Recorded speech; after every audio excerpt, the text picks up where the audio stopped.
जय भीम, नमो बुधाय साथियों। मैं विंद्राज राव वेलकम क्रिएटो में आप सभी दर्शकों का स्वागत है साथियों। तो मैं फिर से हाजिर हूं आप लोग के सामने।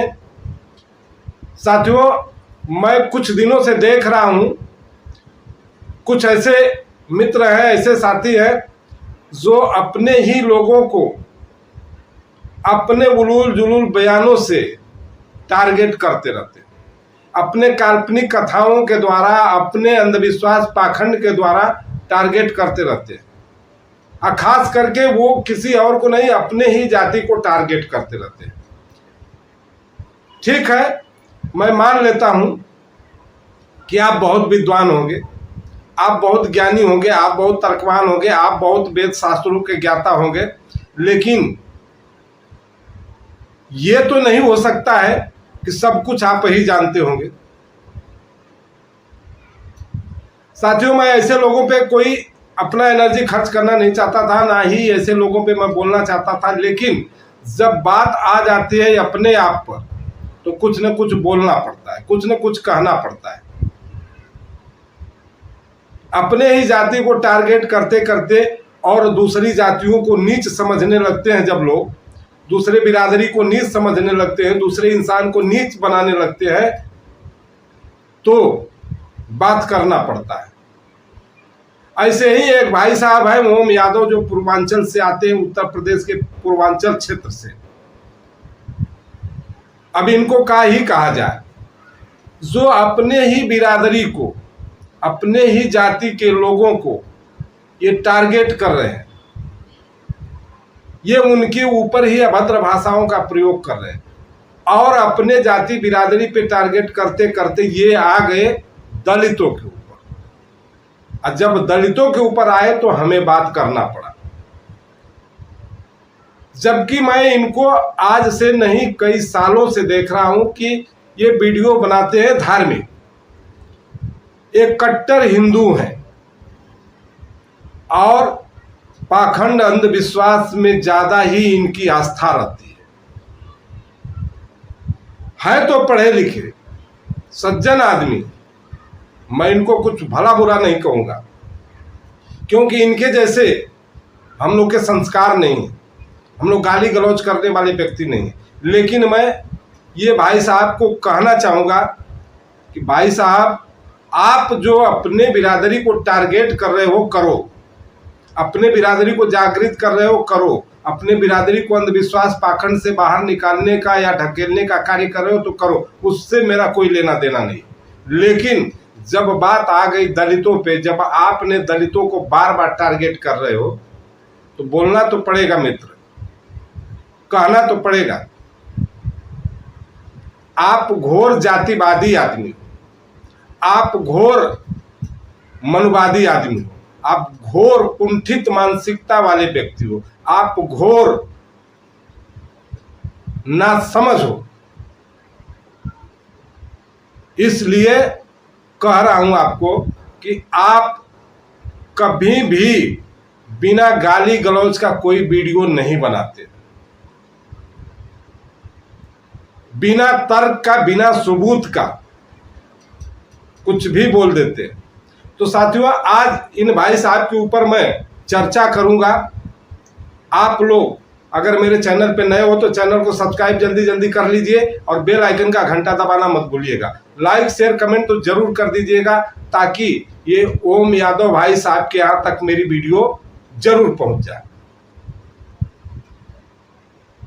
साथियों, वीडियो को अंत तक देखिएगा, वीडियो छोड़ के बीच में मत जाइएगा, क्योंकि वीडियो बहुत ही तार्किक होने वाली है। और इन भाई साहब को मैं दो शब्द कहूंगा। पहले इनका एक क्लिप थोड़ा सा देखिए, कैसे ये गाली गलौज कर रहे हैं, कहां तक इनका वक्तव्य, इनका भाषा, इनकी शैली कहां तक सही है। आप लोग भी तर्क करके और विश्लेषण करके कमेंट बॉक्स में जरूर लिखिए। पहले इनका वीडियो देखिए, इसके बाद आगे हम लोग बात करते हैं।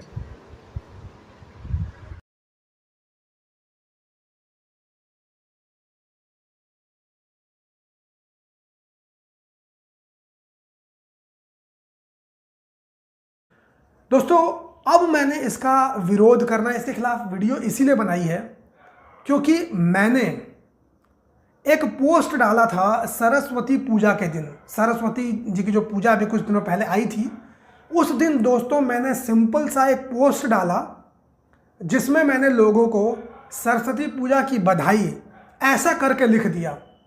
और ऐसा करके लिखना ही था कि इसके जो चमचे थे वो मेरे कमेंट में आके बोलते हैं, सरस्वती जी कहाँ तक पढ़ी लिखी हैं, कौन से कॉलेज से पढ़ाई की है, कौन सी डिग्री है उनके पास, कौन सी यूनिवर्सिटी से पढ़ाई की थी उन्होंने। इस तरह के मुझसे उसने सवाल पूछ लिए। तो मैंने भी अपनी भाषा में उसको जवाब दे दिया। मैंने बोल दिया कि भाई तेरा बाप उस समय यूनिवर्सिटी बना के गया था, या तेरी माँ उस समय यूनिवर्सिटी बना के गई थी, तेरे बाप ने MBA की डिग्री वहाँ पर लाई थी, या तेरी माँ वहाँ PhD की डिग्री देने के लिए बैठी थी। इस तरह की बातें मैंने कर दी। तो इन लोगों के पिछवाड़े में मिर्ची लग गई। और इस साथियों, शिव कुमार ने, ये है भाई साहब ओम यादव जी, मुझे संघी RSS, ये भाई साहब अपने आप को बहुत ही तर्कवान, बहुत ही विद्वान, बहुत ही समझदार, बहुत ही ज्ञानी और शास्त्रों के बहुत बड़े जानकार समझते हैं होंगे, लेकिन इनकी भाषा शैली तो आप लोग सुन लिए। इनकी भाषा शैली कैसी है, कैसा इनका संस्कार है। दूसरी बात, ये बोल रहे हैं अपनी वीडियो में कि मैंने एक सरस्वती पूजन का बधाई दिया, अपने लोगों को एक पोस्ट डाला। जैसे मैंने पोस्ट डाला वैसे एक है शिव कुमार यादव जी, जो अपने नाम के आगे शूद्र लगाते हैं, शूद्र शिव कुमार यादव जी, उनके चमचे आके मेरे से सवाल करने लगे कि सरस्वती कितना पढ़ी लिखी थी, सरस्वती जी कितना कॉलेज खोली थी, सरस्वती जी किस यूनिवर्सिटी से पढ़ी थी, सरस्वती जी कितने लोगों को पढ़ाई थी। उन लोगों के पिछवाड़े में मिर्ची लग गया। ये है इनकी भाषा शैली। और शिव कुमार यादव आके मेरे को बोला कि RSS का तुम दलाल हो, संघी हो। तो मैंने भी जवाब दे दिया। जवाब में क्या दिए भाई ओम यादव जी, जवाब में क्या दिए? क्या तुम्हारी माँ वहां बैठी तो तुम्हारा बाप बैठा था, तुम्हारी बहन बैठी थी, तुम्हारी बुआ बैठी थी, तुम्हारे कौन लोग बैठे थे, यूनिवर्सिटी खुलवाए थे? अरे भाई, इसमें माँ बहन बेटी का कहां से बात आ गया, पिता का कहां से बात आ गया? जैसे उन्होंने सवाल पूछा वैसे सवाल का जवाब देना चाहिए। जवाब तो आपके पास है नहीं, क्योंकि आप काल्पनिक कथाओं को पढ़ते, काल्पनिक शास्त्रों को पढ़ते, जिसका कोई वैल्यू नहीं। जिस शास्त्र में आप ही के जाति को पूरा विधिवत और प्रमाण सहित शूद्र बताया गया है, शूद्र कैटेगरी में डाला गया है, नीच समझा गया है, बताया गया है। अगर आपको नहीं मालूम है ना भाई साहब, तो थोड़ा सा आप ये क्लिप देख लीजिए। आप ही के बिरादरी के लोग हैं जो ये पढ़ के सुना रहे हैं और दिखा रहे हैं। ये कोई गैर बिरादरी के लोग नहीं है, आप ही के जाति के लोग हैं। ये लोग भी शास्त्र पढ़ते हैं, वही शास्त्र पढ़ते हैं जो शास्त्र आप पढ़े हैं। थोड़ा ये क्लिप आप देख लीजिए, इसके बाद चर्चा करते हैं आपके भाषाओं पर। स्मृति कह रही है, पाराशर स्मृति, व्यास स्मृति और श्रीमद् भागवत में भी अहिरों को शूद्र के समान लिखा गया है। पाराशर स्मृति में अहिरों के पिता क्षत्रिय पिता और माता को शूद्र लिखा है, और दोनों से उत्पन्न पुत्र शूद्र यानी कि अहिर है। इसमें लिखा है कि क्षत्रिय से शूद्र की कन्या में उत्पन्न हो जाने वाला जो पुत्र है वो गोपाल यानी अहिर होता है। आगे और स्पष्ट करते हुए व्यास स्मृति में लिखा है, नाई वंश परंपरागत मित्र, अर्धशीरणी, दास और गोप यानी यादव, ये सब शूद्र हैं। यहाँ भी यादव शूद्र बता दिए गए। आगे श्रीमद् भागवत गीता में भी अहिरों को शूद्र ही कहा है। किरात, हूण, आंध्र, पुलिंद, पुलकस, आभीर यानी अहिर, कंडक, यवन और खस आदि नीच जातियां तथा दूसरे पापी जिनके शरणागत भक्तों की शरण ग्रहण करने से ही पवित्र हो जाते हैं, उन सर्वशक्ति भगवान को बारंबार नमस्कार। ओम यादव जी, आपने देखा और सुना,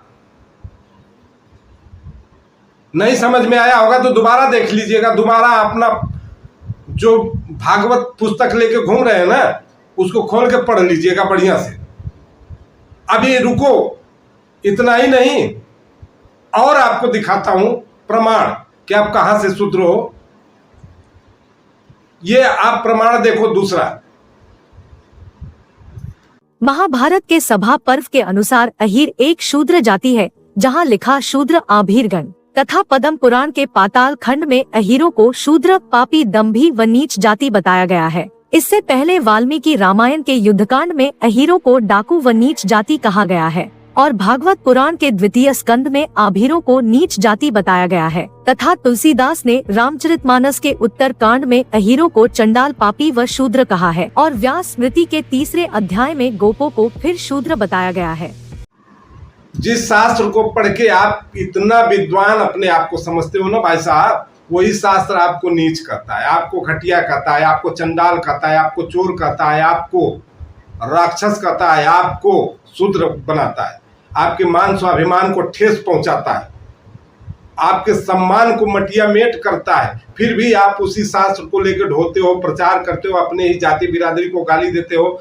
आए दिन आपने किसी भी वीडियो में बिना गाली का बात नहीं करते हो, बोलते हो मैं तो आदित्यनाथ जोगी को भी गाली देता हूं, मैं तो नरेंद्र मोदी को गाली देता हूं, मैं अमित शाह को, दुनिया भर के लोगों का नाम गिनवाते मैं गाली देता हूं और अपने जाति वाले को भी गाली देते हो। जैसे में आपने अचल सिद्धार्थ यादव को भी उलूल जुलूल बोला, लक्ष्मण यादव को भी बोला ये लोग घटिया आदमी है, ये लोग को जानकारी नहीं, इन लोग को वेद शास्त्र का कोई ज्ञान नहीं है, मान लिया। लेकिन ये क्लिप आप लक्ष्मण यादव का थोड़ा सुन लीजिए, वो भी आप ही के जाति से, आप ही के पूर्वांचल आजमगढ़ डिस्ट्रिक्ट से आते हैं, जो हिंदू विश्वविद्यालय के हिंदी साहित्य के प्रोफेसर रह चुके हैं और बीएचयू विश्वविद्यालय में नंबर 1 के छात्र रह चुके हैं हिंदी के और इतिहास के। थोड़ा उनका एक क्लिप सुन लीजिए, इसके बाद फिर बात करते हैं। यादव बहुत सारे लोग होते हैं, उनको लगता है कि हमार के शोषण के लिए हम शूद्र ना, हम तो क्षत्रिय हैं। मान ला तू क्षत्रिय हुआ तो अपन इतिहास देख, कितना जने तो के क्षत्रिय माने ला। अच्छा जो क्षत्रिय हुआ वो तो के क्षत्रिय माने ला ना माना। दो को उदाहरण दें कैसे। उत्तर प्रदेश के मुख्यमंत्री कौन? राम नरेश यादव। और बिहार के मुख्यमंत्री उसी समय कौन थे? कर्पूरी ठाकुर जी। एक यादव अहिर बिरादरी से और दूसरे नाई बिरादरी से। तो दिल्ली से चमड़ा भेजा संदेश और बार बनावे कर्पूरी और भैंस चरावे राम नरेश। ई के काले रहा भैया? वह जो तोरे झोपड़ी का भाग जगावे आजकल आवत है। तो भाई साहब ओम यादव जी, आपने सुना और देखा भी, यही प्रोफेसर लक्ष्मण यादव जी हैं जो दिल्ली विश्वविद्यालय में हिंदी साहित्य के प्रोफेसर रह चुके हैं। 14 साल इन्होंने सेवा किया है बच्चों के बीच में और बीएचयू विश्वविद्यालय के हिंदी साहित्य के बहुत ही अच्छे छात्र रह चुके हैं, माने जाने छात्र थे बीएचयू विश्वविद्यालय के अंदर में। उनका कहना है कि जो लोग अपने आप को यादव नहीं समझते हैं, राजपूत समझते हैं, उनका वहम है। उदाहरण स्वरूप बताए भी पूर्व मुख्यमंत्री राम नरेश यादव जी और बिहार के मुख्यमंत्री कर्पूरी ठाकुर जी का उदाहरण देके समझाए और बताए। फिर भी आपको अगर न समझ में आए तो वो आपका मर्जी, आपका विचार है। आप अपने आप को राजपूत और क्षत्रिय समझते रहिए और कहते रहिए। जो लोग समझ चुके हैं, जो वेद शास्त्रों के हर एक एक पन्ने को उलाट के पढ़ चुके हैं ना, वो कभी भी ऐसा भाषा नहीं बोलेंगे और किसी भी जाति को टारगेट नहीं करेंगे। वो जब शूद्र कैटेगरी में आ ही गए हैं तो अपने आप को शूद्र साबित कर रहे हैं। आप कभी भी राजकुमार यादव को टारगेट करेंगे, कभी ललई यादव को टारगेट करेंगे, कभी नसुड़ी यादव को टारगेट करेंगे, कभी आप लक्ष्मण यादव को टारगेट करेंगे, कभी अचल सिद्धार्थ यादव को टारगेट करेंगे। यानी सब लोग अज्ञानी हैं, आप ही एक विद्वान व्यक्ति हैं, आप ही पूरे शास्त्र को जानते, लगता है कि आप ही लिखे हुए हैं शास्त्र। इतना आपके अंदर जो कॉन्फिडेंस है कि जो शास्त्र में मैं बता रहा हूं वो सही, बाकी ये जो बता रहे हैं ये क्या है। ये एक भंते जी हैं साथियों, जो सुमित रतन जी अपने प्रवचन में लोगों को बता रहे हैं कि यादवों का कैसे सम्मान किया जाता था, यादव कैसे राजवाड़े होते थे। सारे यादवों को गिनाते गिनाते चले गए, लास्ट में आ गए ललई यादव के पास। जैसे ललई यादव का नाम लिए ये भाई साहब को बहुत ही तकलीफ हो गया। लगता था कि इनके जाति इनके बिरादरी के हैं ही नहीं। गुस्से में बोलने लगे कि अरे वो ललई यादव, जो ललई यादव यादवों को हिजड़ा बोलता था। कौन से शास्त्र में हिजड़ा बोला? जिस ललई यादव के शास्त्र को सुप्रीम कोर्ट इजाजत दिया, सुप्रीम कोर्ट ने सत्य माना और राम कृष्ण को काल्पनिक माना। सुप्रीम कोर्ट भारतवर्ष का जो सबसे सर्वोच्च न्यायालय होता है, उसके जो जज हैं वो राम कृष्ण को काल्पनिक, हिंदू धर्म के ग्रंथों को काल्पनिक मान चुके और ललई यादव के सच्ची रामायण को उन्होंने सम्मान दिया और सत्य साबित किया। अब उनको बोलते हैं कि घटिया आदमी था, नीच आदमी था।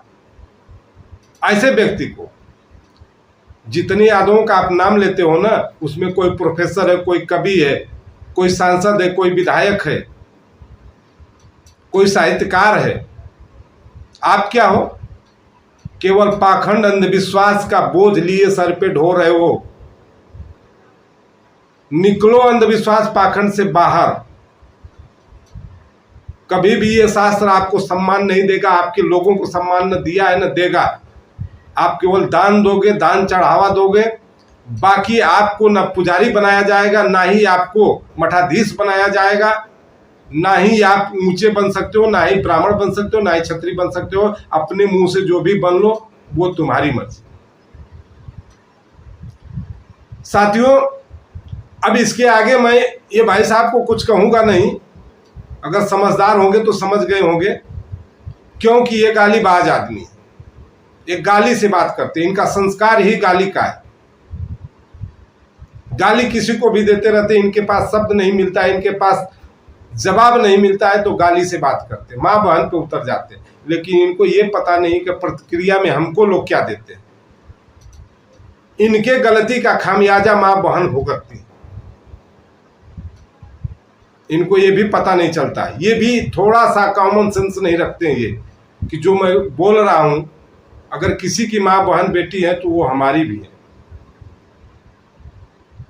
लेकिन ये ऐसा सोचते नहीं है, ना इनके अंदर ऐसा संस्कार है। वैसे ही प्रतिक्रिया में इनके कमेंट में लोग भर भर के गालियां देते हैं। तो साथियों, इस वीडियो में बस इतना ही। मिलता हूं अगले नेक्स्ट वीडियो में, तब तक के लिए धन्यवाद। जय भीम, नमो बुद्धाय, जय भारत, जय संविधान, जय मूल निवासी।